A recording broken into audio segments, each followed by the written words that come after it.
Did Jesus ever express any opinions on animal rights or vegetarianism? This is a question that has puzzled many people over the years.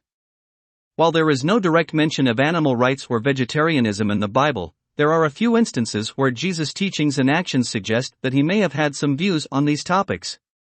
One such instance is the story of the Gadarene swine, found in the Gospel of Mark. In this story, Jesus exorcises a man who was possessed by demons and sends the demons into a herd of pigs, causing them to run off a cliff and drown. While this story is often interpreted as a demonstration of Jesus' power over evil spirits, it also raises questions about his attitude towards animals. Did he view them as mere objects to be used for his purposes, or did he care about their well-being? Another possible indication of Jesus' views on animal rights can be found in his teachings on love and compassion. In the Sermon on the Mount, Jesus says, "Blessed are the merciful, for they shall obtain mercy." This suggests that he believed in showing kindness and compassion not only to other humans but also to animals. Additionally, Jesus is often depicted as a healer who cared about the physical and emotional well-being of those around him.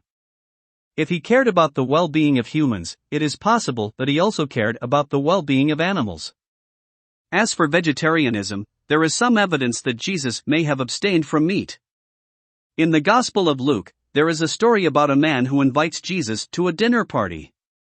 When Jesus arrives, he notices that everyone is eating meat, but he chooses to abstain, saying, "I have eagerly desired to eat this Passover with you before I suffer." While this passage does not explicitly state that Jesus was a vegetarian, it does suggest that he may have had reservations about eating meat. It is important to note, however, that the question of whether Jesus was a vegetarian or supported animal rights is ultimately a matter of interpretation.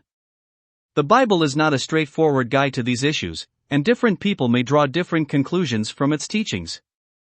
Regardless of what Jesus may have thought about animal rights and vegetarianism, however, there is no doubt that his teachings continue to inspire people to live with love, compassion, and respect for all living beings.